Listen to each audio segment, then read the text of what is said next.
Ahí sí se ve. Sí. Sí se ve.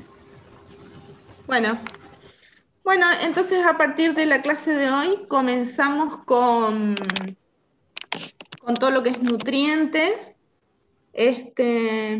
Y estos son los objetivos de todas las clases donde vamos a ver los distintos ciclos de los nutrientes.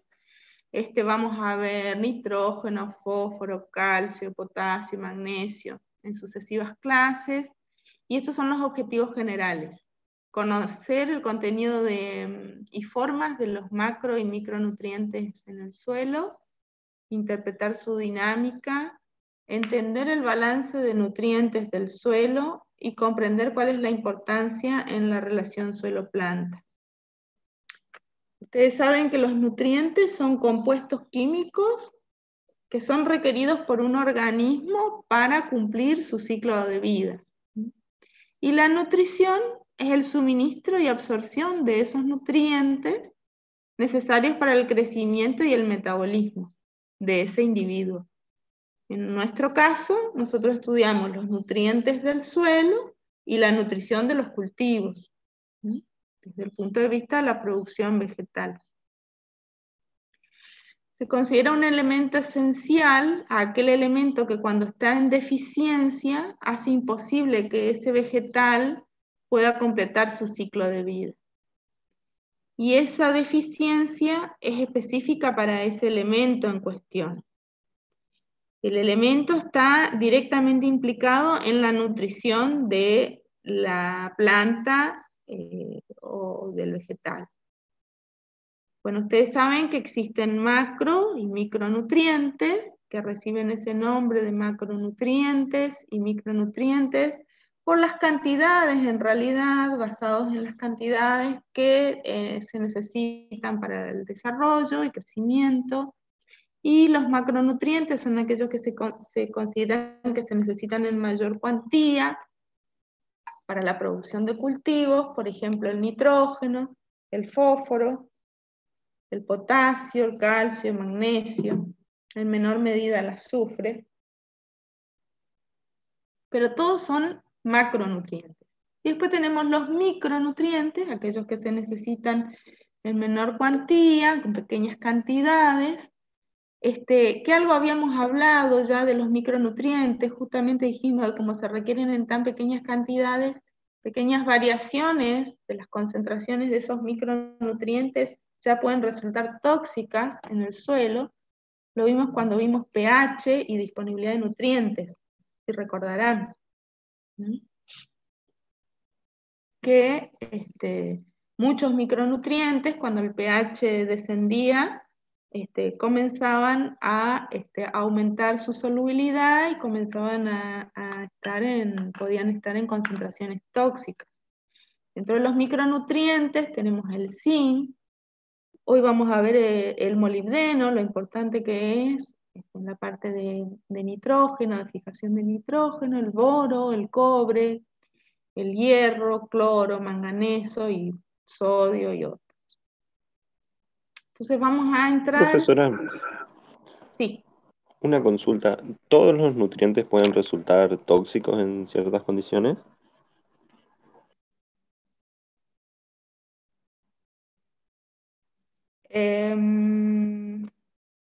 Generalmente en el suelo nosotros tenemos que es la reacción del suelo, o sea, el pH, el que nos regula la disponibilidad de nutrientes y las concentraciones de esos nutrientes en la solución del suelo.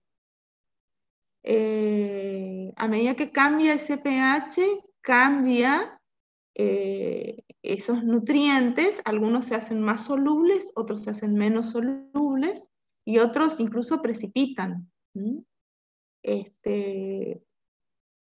Y incluso se quedan fijados. Por ejemplo, hoy vamos a ver lo que pasa con el hierro cuando el pH desciende, un pH ácido que queda fijado al hierro, al aluminio. Esas concentraciones de nutrientes en los suelos varían ampliamente con cada nutriente, varía en cada suelo porque depende de cada nutriente. Hay nutrientes que, por ejemplo, provienen exclusivamente, son de origen orgánico, como el nitrógeno, y otros son de origen inorgánico, preferencialmente, por ejemplo, el fósforo, el calcio, el potasio. Entonces provienen de minerales. ¿Sí? Entonces, si existen en ese material parental, si ese material parental es muy rico en esos minerales que provienen de esos minerales primarios, va a haber más concentración. Y si son suelos más pobres, vamos a tener, por ejemplo, en suelos que provienen por ejemplo, arenas cuarzosas, que originalmente ya en sus orígenes ese material de partida es escaso en nutrientes. Es decir, que la cantidad de nutrientes que exista en un suelo es tan variable, depende de qué nutrientes se trate, depende del tipo de suelo, depende de las condiciones ambientales, depende de propiedades intrínsecas mismas del suelo, como el pH, pero también depende del manejo que se le haga del suelo, porque, porque también el hombre puede modificar todas esas condiciones que se dan y puede favorecer la solubilidad de algunos nutrientes. También con su accionar puede favorecer que algunos nutrientes excedan en sus concentraciones. Nosotros vimos cuando vimos materia orgánica que la materia orgánica le confiere al suelo un poder buffer o un poder depurador o un poder regulador al suelo y que hace que por ahí cuando el hombre vierta o hace vertidos por ejemplo, de micronutrientes que pueden ser, por ejemplo, metales como el cadmio, como por ahí el plomo u otros metales que provienen de la industria, por ejemplo, no necesariamente el suelo entre en concentraciones tóxicas, porque pueden estar presentes esos elementos, pero no necesariamente el suelo está contaminado. Entonces, a lo que voy es que uno no puede decir, hablar en particular de algo, sino que habría que ver de qué nutrientes, en qué situaciones y de qué concentraciones estamos hablando. Por ejemplo, una determinada concentración de un metal pesado, por ejemplo, una determinada cantidad puede llegar a resultar excesiva en un suelo y no en otro, porque un suelo puede llegar a tener, por ejemplo, una textura del tipo arenosa, y entonces las mismas partes por millón, por ejemplo, no sé, podría ser arsénico, mercurio, cobalto, micronutriente metálico, cualquiera de los metales que uno piense, vamos a suponer cobalto o mercurio, esa concentración puede ser la misma en dos suelos, y en uno estar como contaminante y en otro no, porque depende de características propias también del suelo, o sea, considerando todos los demás factores que les nombré constantes, y a igualdad de concentraciones, en uno puede resultar un contaminante de ese suelo y en otro no. Si el suelo es de textura arenosa, por ejemplo, puede resultar en esa concentración contaminante. Y en la misma concentración puede no ser contaminante si el suelo tiene una textura arcillosa, por ejemplo.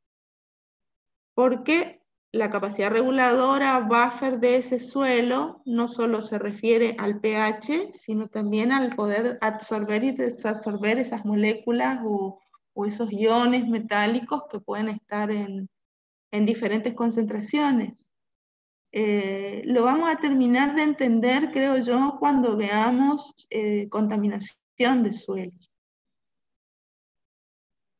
Fue como muy amplia su pregunta.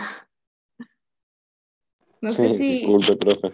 Pasa No, que no, venía leyendo sobre intoxicación con manganeso, con boro, pero no sé si claro, puede haber intoxicaciones pero con otros intoxicaciones de nutrientes. humanos.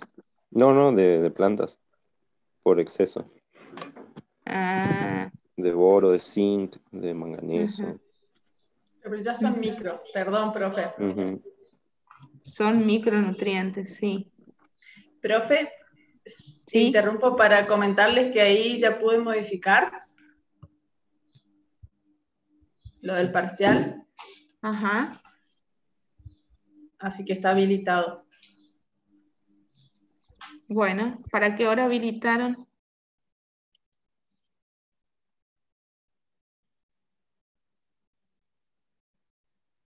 ¿Está habilitado a partir de qué hora? Está habilitado a partir de las 3. Ah, bueno, si quieren vemos nitrógeno y después hacen el parcial y seguimos con fósforo. Bueno, entonces este nitrógeno es un macronutriente, es muy necesario para los vegetales, para el desarrollo. Forma parte de las proteínas, de los aminoácidos. eh, es un nutriente fundamental, no solo en el desarrollo, el crecimiento de los cultivos, sino también en la producción, en el rendimiento. Y en el suelo, el nitrógeno, como dijimos ayer, proviene mayoritariamente de la materia orgánica. Pero en el suelo encontramos nitrógeno bajo distintas formas. Hemos visto cuando vimos aireación que encontramos en la atmósfera del suelo nitrógeno bajo la forma elemental, como un gas diatómico. Y en ese caso, está conformando parte de la atmósfera del suelo y constituye, como ustedes estudiaron, un 78% de esa atmósfera. El nitrógeno puede encontrarse también en el suelo bajo forma inorgánica, formando parte de este gas, que es el óxido nitroso del cual ya hablamos. Dijimos que es un gas de efecto invernadero, un gas no deseable en el ambiente, porque, bueno, es uno de estos gases gay que tanto están perjudicando el ambiente. Y la liberación de este gas, por ejemplo, se puede producir durante las fertilizaciones, cuando el hombre realiza fertilizaciones en momentos que no son oportunos, por ejemplo, vamos a suponer un cultivo que todavía no se sembró, entonces se ponen grandes cantidades de fertilizantes en presiembra. Puede haber una pérdida de nitrógeno si se coloca, por ejemplo, al mediodía o con altas temperaturas. Puede haber pérdidas de este gas. En el suelo se encuentran también otras formas inorgánicas como el óxido nítrico, el dióxido de nitrógeno, formas amoniacales como el amoníaco, el amonio, el nitrito y el nitrato. Y amonio y nitrato están en rojo acá porque, como ustedes saben, son las formas en las que las plantas lo pueden absorber a través de sus raíces. Y principalmente prefieren al nitrato. Bueno, también encontramos nitrógeno bajo forma orgánica, constituyendo parte de aminoácidos, de aminoazúcares, y todos estos aminoácidos, aminoazúcares, sustancias húmicas, por ejemplo, hemos visto ayer cómo en la molécula de un ácido húmico hay radicales del tipo amino o enlaces del tipo amino, y eso está constituido por nitrógeno. También ayer vimos que las ligninas formaban como es, complejos con las proteínas, que también están constituidas por nitrógeno. Es decir, todo este nitrógeno orgánico proviene o se encuentra dentro de la materia orgánica del suelo. El nitrógeno orgánico más el nitrógeno inorgánico constituyen lo que nosotros llamamos nitrógeno total del suelo. Y mayoritariamente ese nitrógeno total, mayoritariamente entre un 95 a un 98% del nitrógeno total proviene de la materia orgánica. Nosotros hemos visto que valores de materia orgánica entre unos 7 y 3% se consideran medianamente bien provisto el suelo. Entonces, como la mayor parte del nitrógeno total proviene de la materia orgánica, nosotros, si tenemos un campo, un lote que no fue fertilizado en ningún momento, que no hemos agregado enmiendas orgánicas, nosotros podemos tomar una muestra de suelo, enviar al laboratorio, pedir que nos determinen materia orgánica, y para ahorrarnos dinero, no pedir que nos determinen nitrógeno. Y lo podemos calcular, considerando que del 100% de materia orgánica, el 5% es nitrógeno. Y de allí salen estos valores de nitrógeno total medianamente bien provistos. Es decir, si un suelo respecto a la materia orgánica se considera que es aquel que tiene entre 1,7 y 3%, el nitrógeno total, considerando ese 5%, nos da valores entre 0,07 y 0,13%, como bien provisto.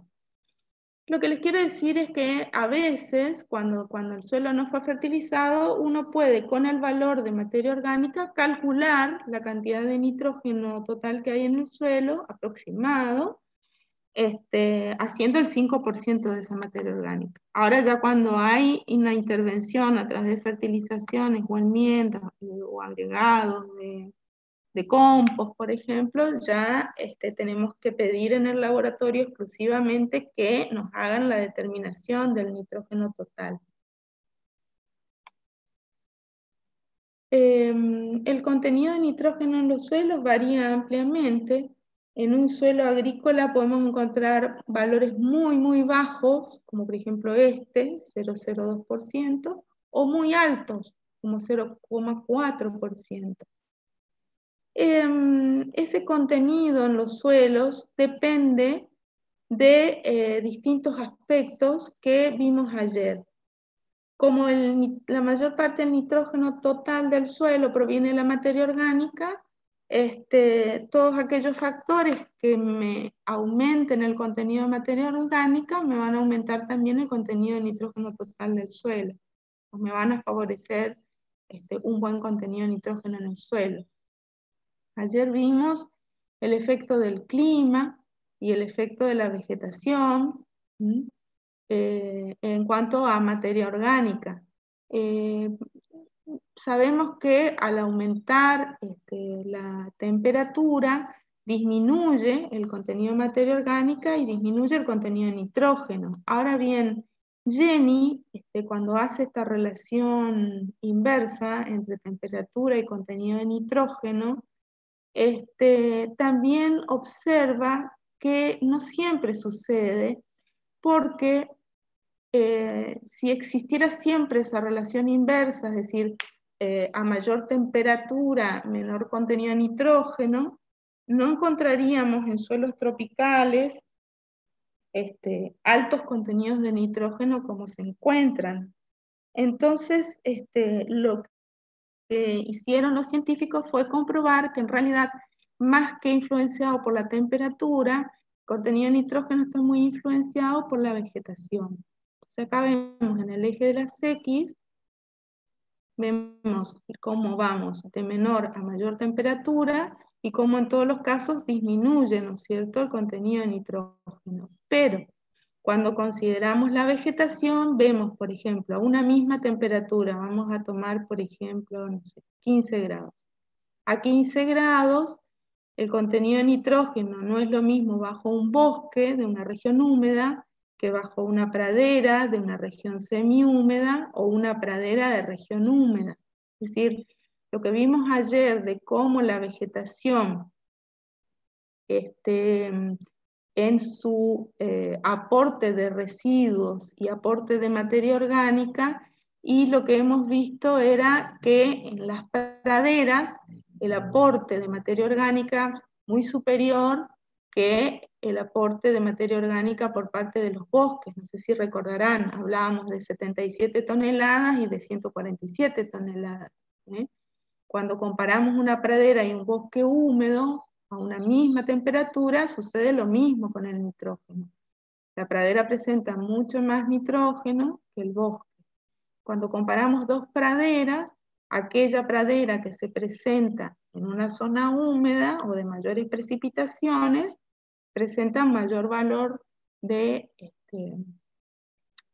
materia orgánica y también un mayor valor de nitrógeno, como estamos viendo acá, respecto de una pradera de una región semihúmeda.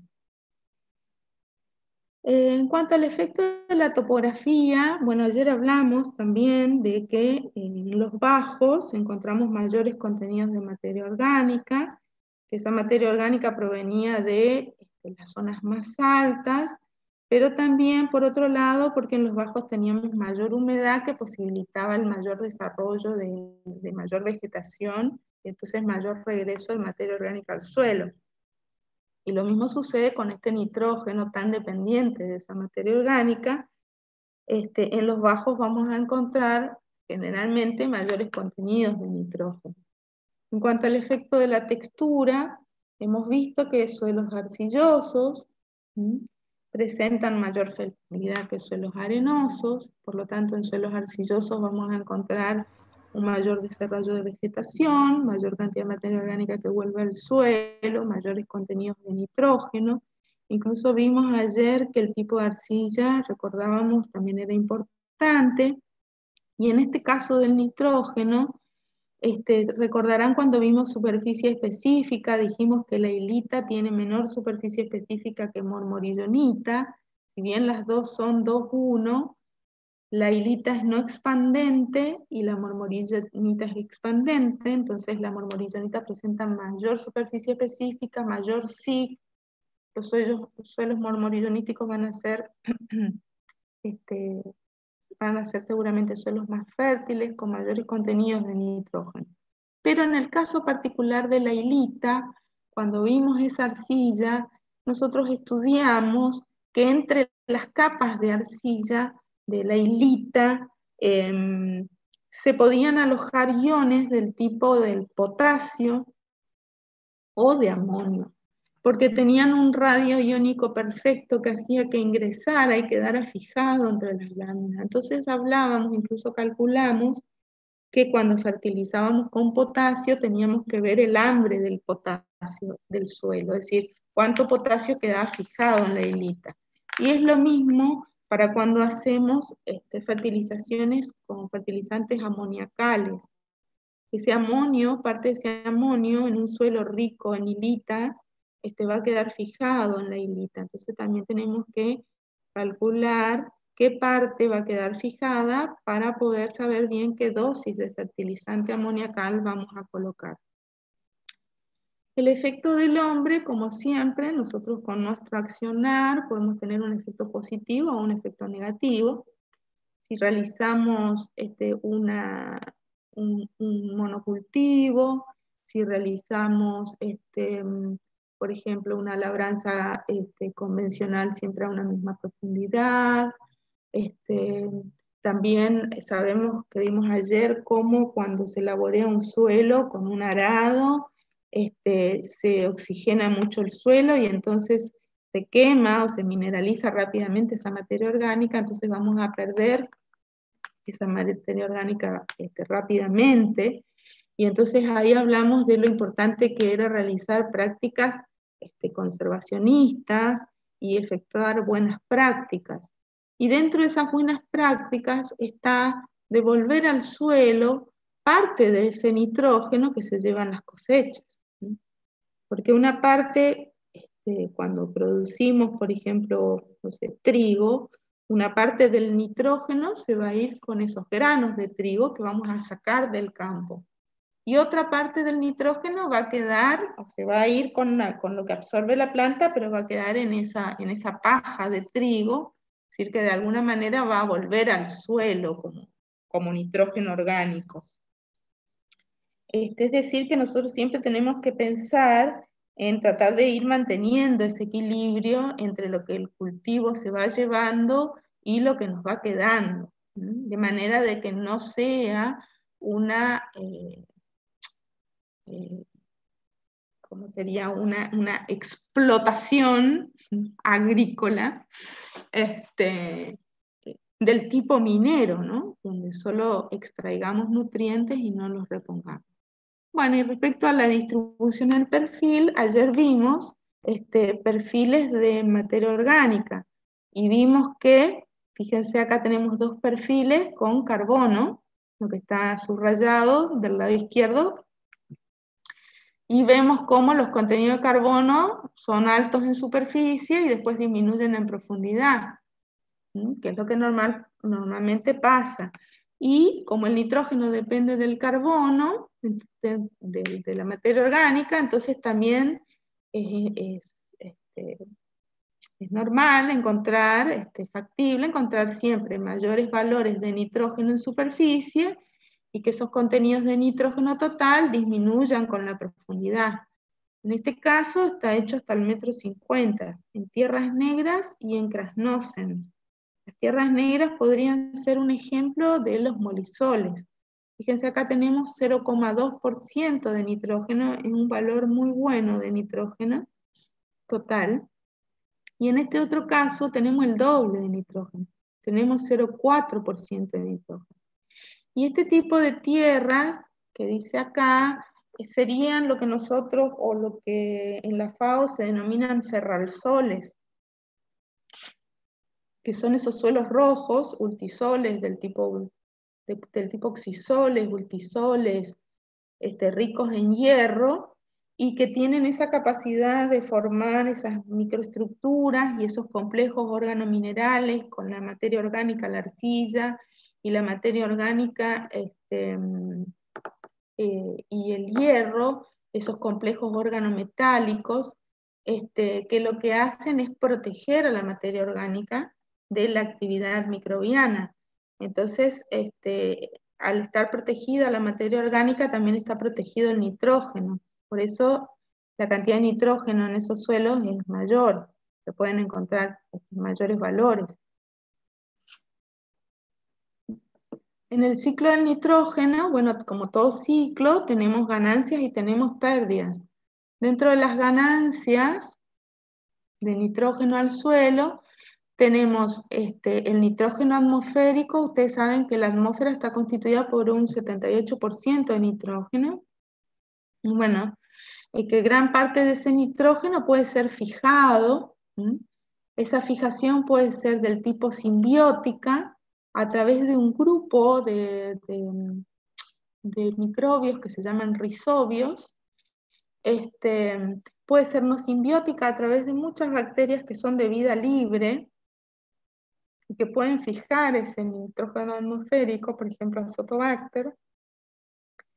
El nitrógeno, ustedes cuando vieron clima estudiaron que a través de las descargas eléctricas durante las tormentas, parte de ese nitrógeno puede pasar a oxidarse y pasar como nitrato a enriquecer el suelo. Y esas serían las ganancias, y también otras ganancias serían las fertilizaciones y las plantas y los animales, que sus restos vuelven como materia orgánica al suelo, formando ese pool, enriqueciendo ese pool de nitrógeno orgánico. Bueno, y dentro de las pérdidas tenemos el proceso de denitrificación, que lo vamos a ver, que es una pérdida de nitrógeno en forma gaseosa, pasa como N2 a la atmósfera.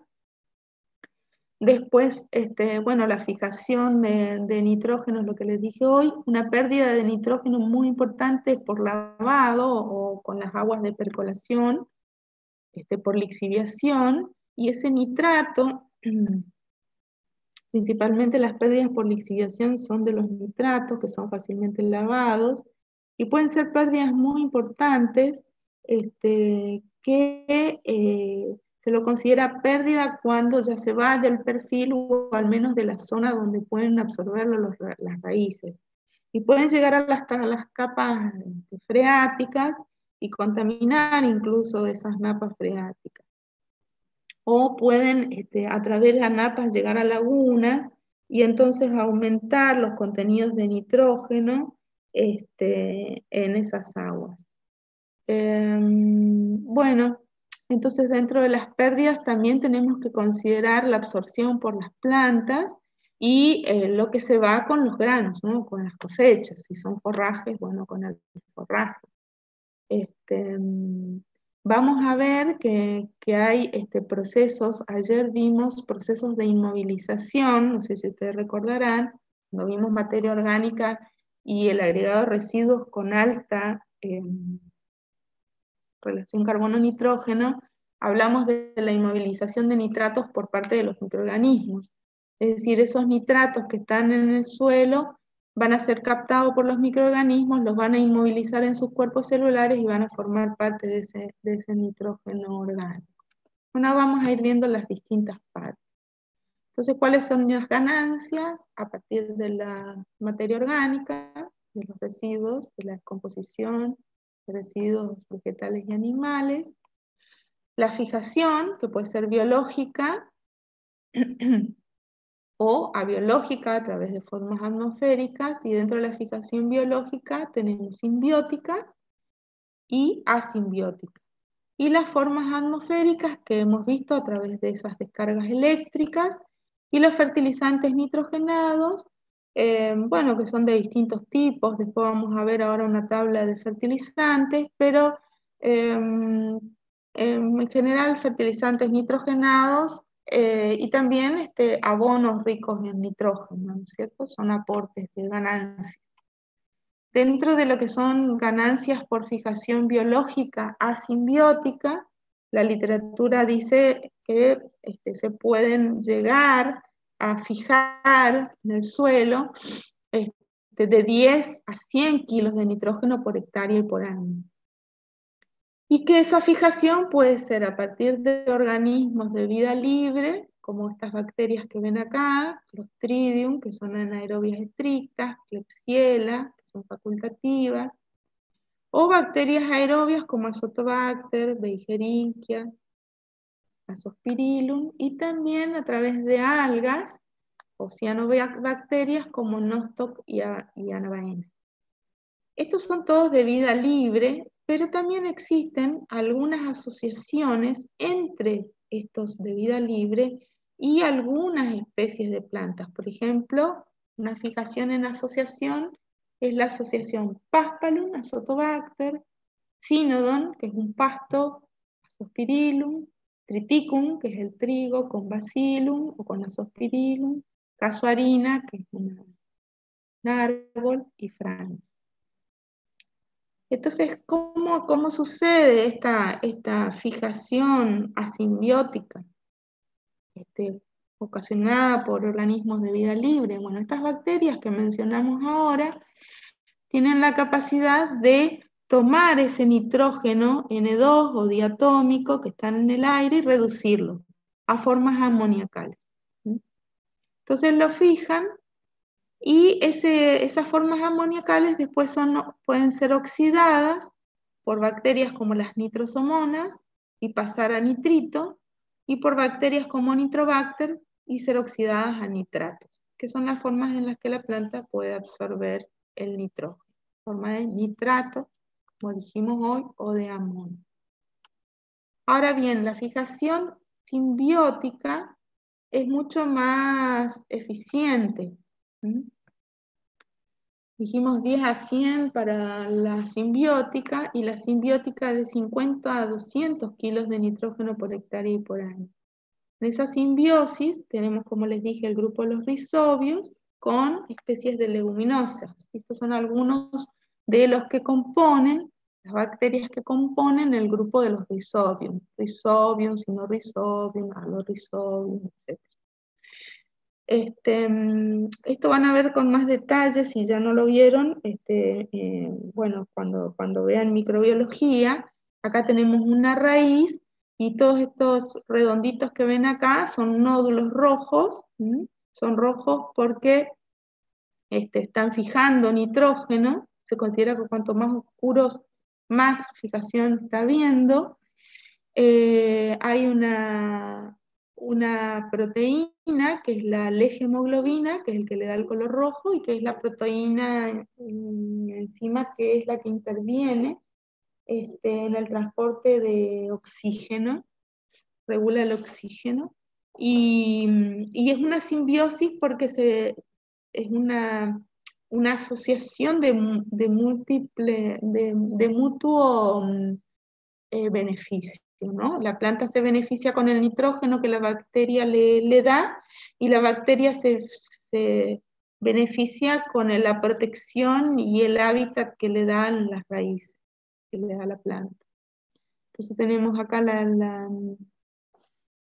el pelo radical, se produce la infección, fíjense como un hilo infeccioso que avanza y se va formando un nódulo, aumenta la cantidad de bacterias y comienza la fijación. En esa fijación, para pasar de nitrógeno atmosférico a una forma amoniacal, actúa la enzima nitrogenasa. Recuerden que ese nitrógeno diatómico tiene un enlace triple acá entre dos átomos de nitrógeno que es muy muy fuerte, y es necesaria la acción de esta enzima para romper ese enlace, y luego viene una reducción de ese nitrógeno y se forma amonio. Entonces es un proceso que consume mucha energía para romper ese triple enlace, y ese consumo de energía, fíjense, 16 ATP, que el ATP es adenosintrifosfato, como ustedes sabrán, es rico en fósforo. Entonces, los suelos que tengan un buen contenido de fósforo van a favorecer a que haya una mayor fijación simbiótica. Es decir, que también la fertilización fosfatada o fosforada va a favorecer una fijación, o una buena disponibilidad de fósforo va a favorecer que haya una mayor fijación simbiótica. Bueno, ese nitrógeno entonces que mayoritariamente proviene de la materia orgánica, vimos ayer que esa materia orgánica cuando se mineraliza, los compuestos por mineralización pasan de compuestos orgánicos a compuestos minerales o inorgánicos. En el caso del nitrógeno, el nitrógeno orgánico por mineralización pasa a amonio y a nitrato. El primer proceso, que es la amonificación, es de nitrógeno orgánico a amonio, una reducción, que es un proceso lento y que lo llevan a cabo las bacterias amonificantes, que trabajan en distintos pHs y en distintas condiciones de oxígeno o de no oxígeno, es decir, que son, en eso se adaptan mucho a los distintos medios. De hecho, que en suelos anegados, por ejemplo, continúa, van a ver ustedes mañana, creo que tienen, sí, mañana tienen suelos hidromórficos, suelos inundados,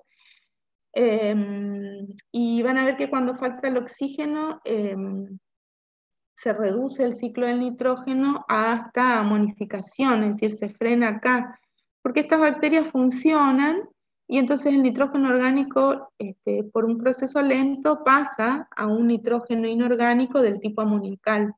Pero en la siguiente parte del ciclo del nitrógeno se da en condiciones de aerobiosis, es decir, cuando hay oxígeno, cuando hay aire en el sistema, y es la nitrificación, que es llevada a cabo, como vimos hoy, por las bacterias llamadas nitrobacter, un proceso rápido que pasa a nitrito por oxidación y a nitrato. Entonces este es el proceso de mineralización. Las formas orgánicas son transformadas a formas inorgánicas como amonio, nitrito y nitrato.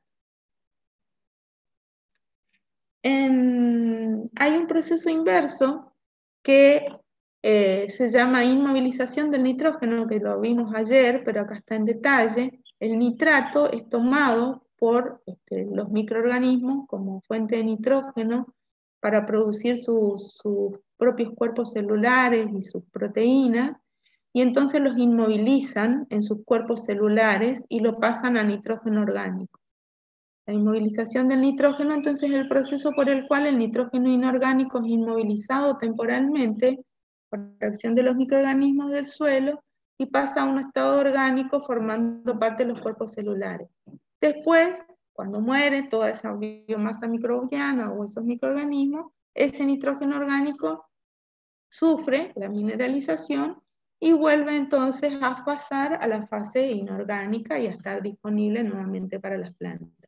Es decir, que en este ciclo de inmovilización-mineralización se da simultáneamente. Y hablamos de una mineralización neta cuando la mineralización prevalece a la inmovilización y una inmovilización neta cuando la inmovilización prevalece sobre la mineralización, y hay una inmovilización neta cuando agregamos, como dijimos ayer, residuos o rastrojos del tipo carbono-nitrógeno alto o amplio, mayor a 30, como por ejemplo maíz, trigo, las gramíneas en general. Y hay una mineralización neta, rápida, cuando agregamos rastrojos de baja relación carbono-nitrógeno, de 20 o menos, como ocurre con los rastrojos de leguminosa. Entonces, ¿cuáles son los factores que afectan la mineralización del nitrógeno? Todos los factores que vimos ayer que afectan a la mineralización de la materia orgánica. Vimos ayer que la biota del suelo, que la mineralización es biológica, entonces todos aquellos factores que favorezcan la actividad microbiana o la biota del suelo va a favorecer la mineralización de la materia orgánica y la mineralización del nitrógeno. Es decir, que medios ricos en nutrientes favorecen a la biota y favorecen la mineralización. Lo de la composición del sustrato es lo que acabamos de ver, de nombrar. Pero acá tenemos en el eje de las X el tiempo y en el eje de las Y es la relación carbono-nitrógeno del residuo. En este caso el residuo para este ejemplo tiene 60 de relación carbono-nitrógeno, entonces es muy alta esa relación. Puede tratarse de una gramínea, un rastrojo, y vemos que a medida que pasa el tiempo el rastrojo se va descomponiendo lentamente y su relación carbono-nitrógeno va bajando. Vemos que este es el nitrato del suelo, vemos que hay, en vez de ir en aumento, se produce una disminución del nitrato, y es porque justamente como colocamos una relación carbono-nitrógeno alta, la microbiota o los microorganismos inmovilizan en sus cuerpos celulares ese nitrógeno que necesitan para su vida, y recién hay una mineralización neta, es decir, superior, una mineralización superior a la inmovilización, cuando la relación, fíjense, carbono-nitrógeno está en 20 o menos. En cambio acá, fíjense, partimos de una relación, acá, la línea entera es la relación carbono-nitrógeno del residuo, de 20. Entonces estamos frente a un residuo, en el caso B, de una leguminosa. Ni bien aportamos ese residuo rápidamente, la microflora, la microfauna, toda la actividad microbiana aumenta, esto es el dióxido de carbono en su respiración, crece la población, y el nitrógeno no es, fíjense que acá es inmovilizado y acá no, sino que rápidamente comienza a haber una mineralización del nitrógeno y un aporte de nitrógeno, acá, una mineralización neta mucho antes, digamos, porque esa relación carbono-nitrógeno baja del residuo está favoreciendo a que haya una mineralización rápida. Entonces la ganancia de nitrógeno neta se hace más rápidamente, y en el otro caso puede tardar más meses, pueden ser más de 8, 10, 12 semanas y recién ver una mineralización neta. Bueno, como sabemos, el pH del suelo afecta a la biota, afecta a los microorganismos. Sabemos que vimos ayer la mineralización a través de la actividad de las bacterias en pH cercanos a la neutralidad, y a pH ácidos se ven favorecidos los hongos, que son menos efectivos en la mineralización y son mucho más lentos. En el caso del nitrógeno es lo que dijimos hoy también, que a pH ácidos entonces funcionan bien las amonificantes, no así las nitrificantes. Entonces hay mineralización del nitrógeno, pero cuando el suelo es bien ácido, en pH 5, 5,5, 5,6, 5,8, se favorece la acumulación de amonio y no prosigue hacia el nitrato. Y bueno, y en cuanto al suministro de agua, a ver, acá tenemos distintos, en el eje de las X, un tiempo en incubación, y acá que dice nitrógeno. Bueno, este es el contenido de nitrógeno por gramo de suelo, y esta es la mineralización que se produce a medida que avanza un tiempo de incubación. Pondrán a una temperatura, se suelen incubar entre los 35 y 40 grados para medir el nitrógeno liberado. Vamos a suponer que se incuba a 30, 35, 37 grados, y ese suelo es el mismo suelo, pero se le somete a distinta humedad.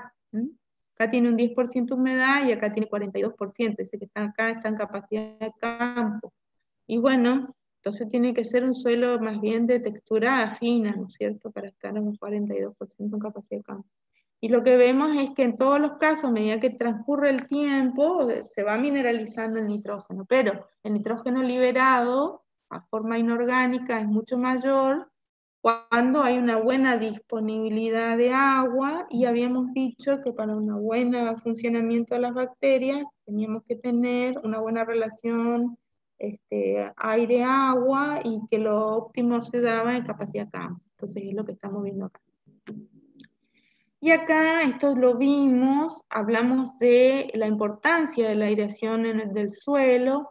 Vimos que con un 10% de aireación, ¿se acuerdan?, era bastante crítico para el desarrollo de la mayoría de las plantas y de los vegetales.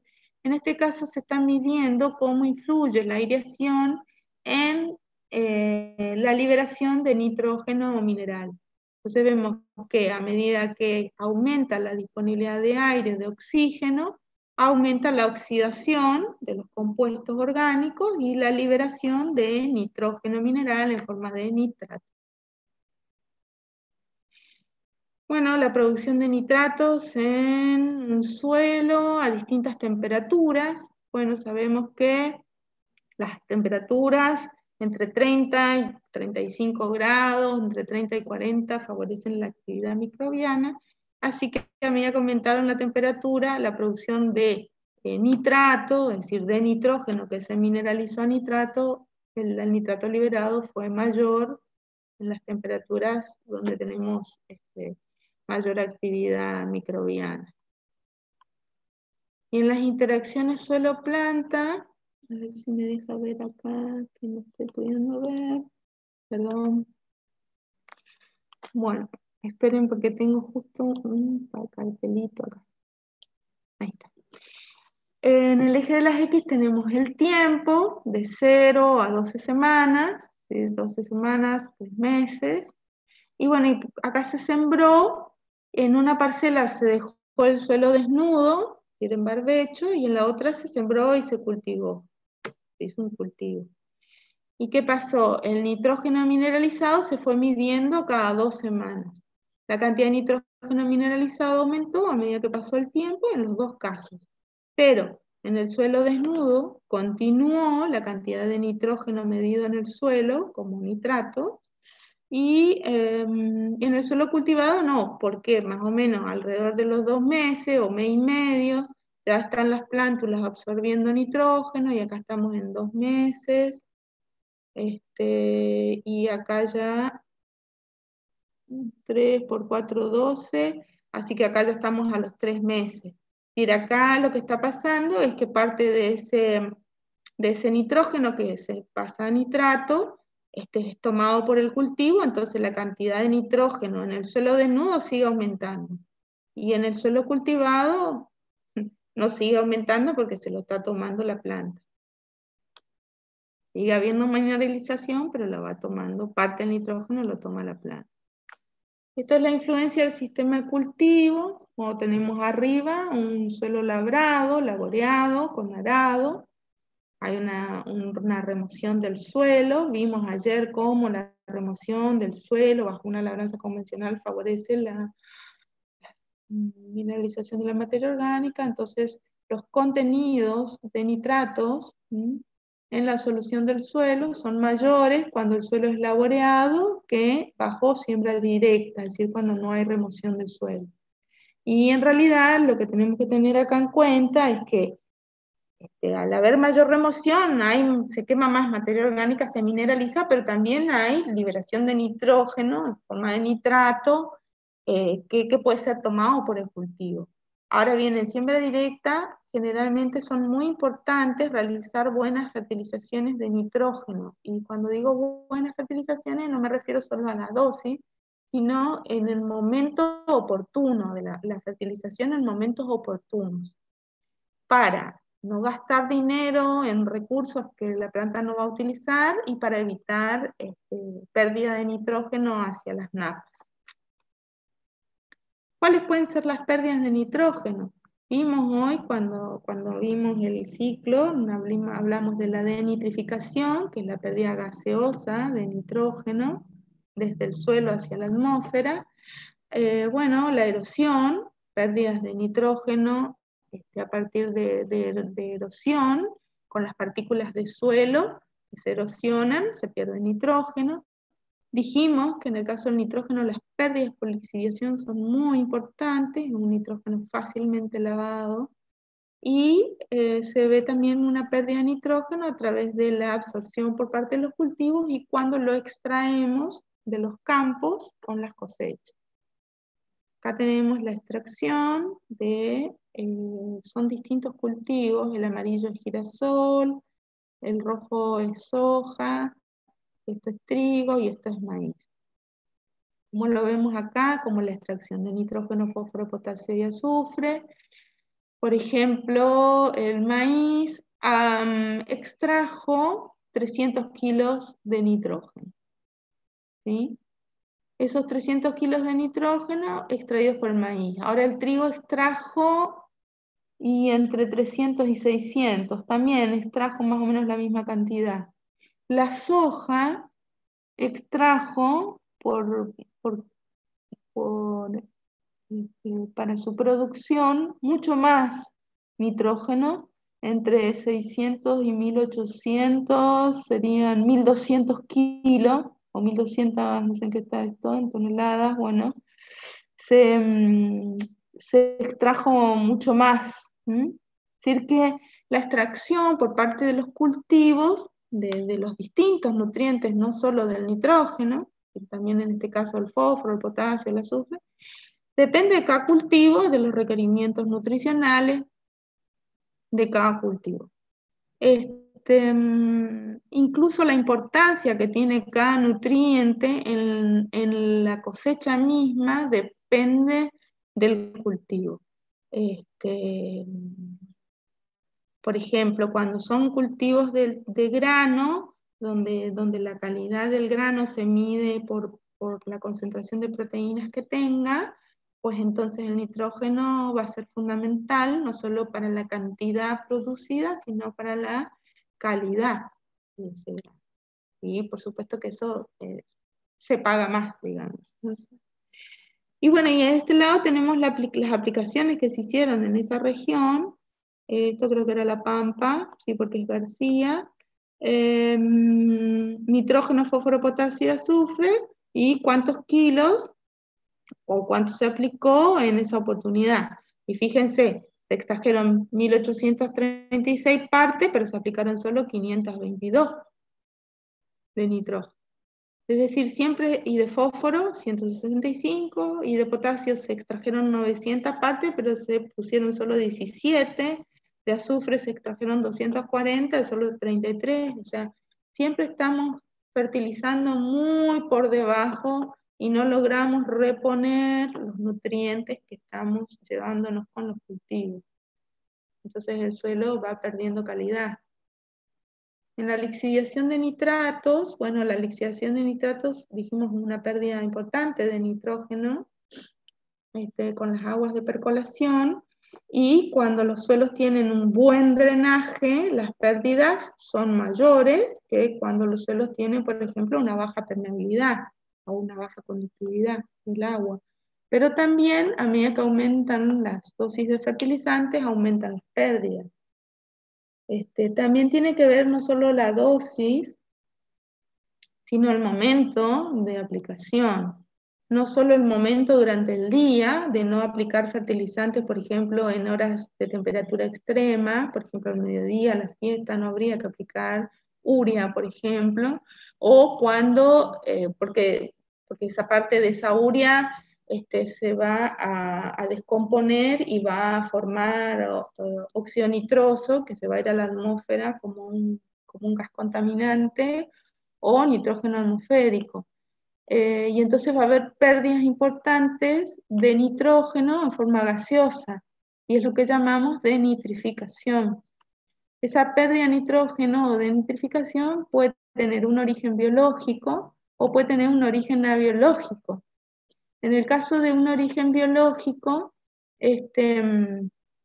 actúan determinadas enzimas como la nitrato reductasa y la nitrito reductasa, porque ese nitrato, que está en forma oxidada, tiene que ser reducido, y es reducido hasta llegar a la forma de este gas, que es el gas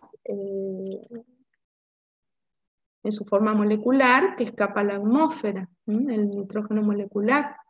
Entonces, para que se produzca esta reducción, es necesaria la participación de microorganismos y de enzimas, y generalmente esta reducción la vemos mañana la van a ver con detalle, que ocurre en los suelos, cuando los suelos se inundan, los microorganismos, algunos son aerobios, otros son anaerobios y otros son anaerobios facultativos. Cuando se inunda el suelo, bueno, en un primer momento viven un tiempo, pero después se mueren o permanecen latentes los aerobios, no pueden estar ahí porque no hay oxígeno. Entonces se hacen más presentes en la actividad como actividad microbiana los anaerobios facultativos y los anaerobios. ¿Y cómo viven esos anaerobios y esos anaerobios facultativos? Bueno, necesitan un aceptor de electrones para su respiración, y entonces usan los compuestos que están oxigenados en el suelo, que están oxidados, y usan en este caso el nitrato como aceptor de electrones, y entonces lo reducen hasta este gas que se va a la atmósfera y se produce esa pérdida importante de nitrógeno por denitrificación biológica.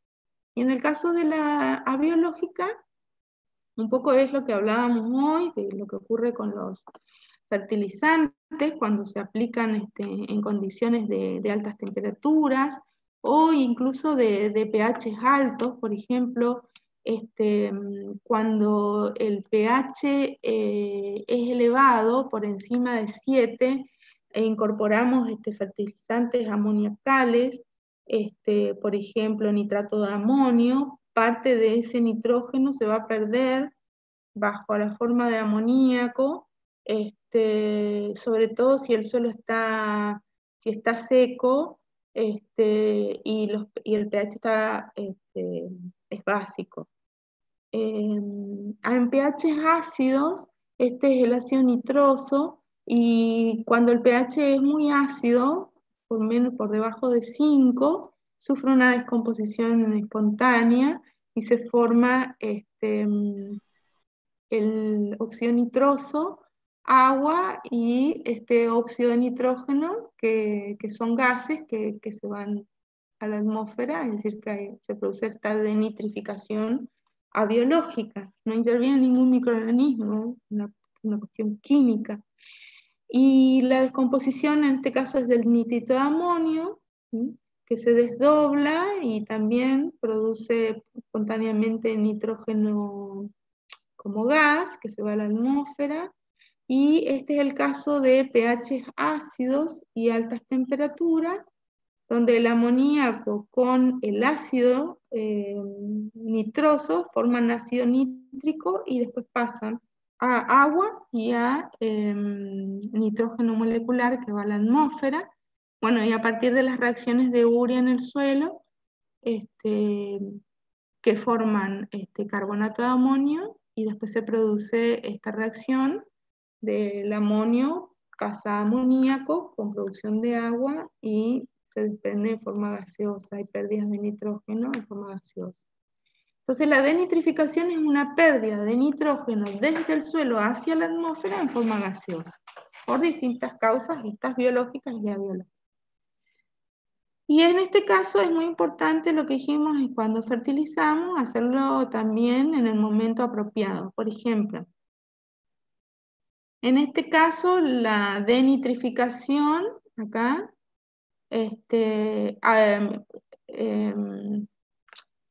cuando esto es siembra. Es decir, en realidad fue antes de la siembra o a la siembra de este maíz, creo que es, ¿sí?, de cultivo de maíz, se fertilizó con nitrógeno antes de la siembra o a la siembra. Y mucho nitrógeno se perdió en ese suelo desnudo al estar sometido a esas altas temperaturas, y también habría que haber visto el pH, pero parte de ese nitrógeno se perdió por denitrificación y pasó a la atmósfera como nitrógeno molecular.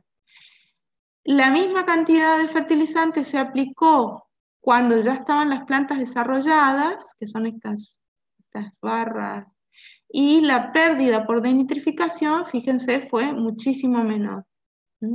¿Por qué? Porque el nitrógeno, en este caso, de las barras rosadas, se aplicó en B6. El maíz en B6 tiene 6 hojas. Está en ese estado fenológico de 6 hojas. Entonces ese nitrógeno que se aplica es tomado por la planta, que ya está desarrollada, y las pérdidas de nitrógeno por denitrificación son mucho menores. Bueno, esto dice relación entre la disponibilidad de nitrógeno, el rendimiento y la concentración de proteína en granos de trigo. Cuando el trigo se cultiva para hacer trigo pan, para panificación, la calidad, el contenido de gluten, la calidad del grano en cuanto a contenido de proteínas es muy importante. Y acá en este estudio, hecho por Calvo y colaboradores, lo que vieron es, hicieron en realidad, ellos hicieron ya avanzado el cultivo de trigo, hicieron una fertilización foliar con nitrógeno, y vieron que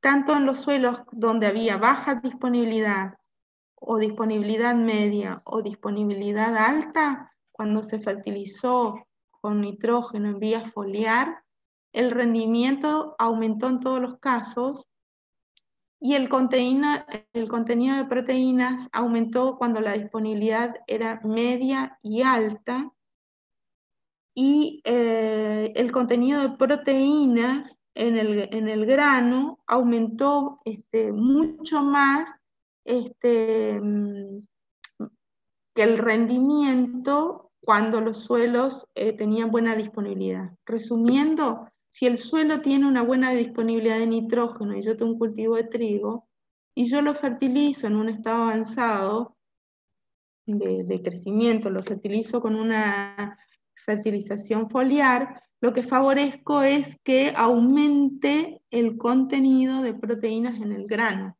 No hay una marcada diferencia en el rendimiento. Ahora, si ya tiene una disponibilidad media o en un suelo pobre en nitrógeno, sí, el rendimiento se va a ver impactado positivamente al aumentar el contenido de nitrógeno.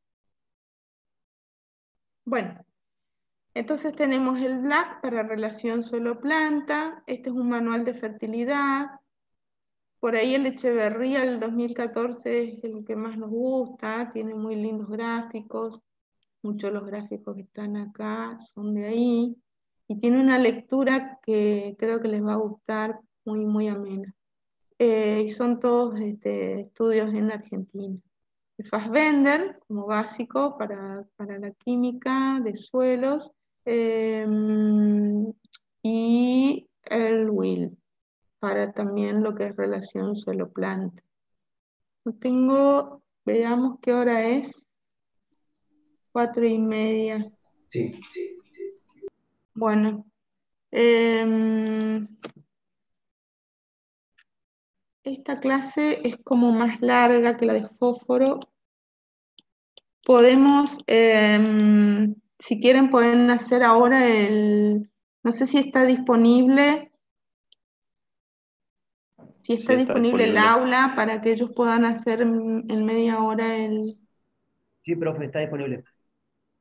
¿sí? Bueno, yo diría que aprovechemos entonces a que esté todo funcionando, que hagan ese parcial. Calculamos que en 20 minutos lo terminan, pero por las dudas les dimos un poquito más. Les dimos creo que 30 minutos al final, ¿no? O sea que si empiezan ahora, tienen casi hasta las 5 para poder efectuarlo, y después nos encontramos de nuevo acá en el aula en el Zoom para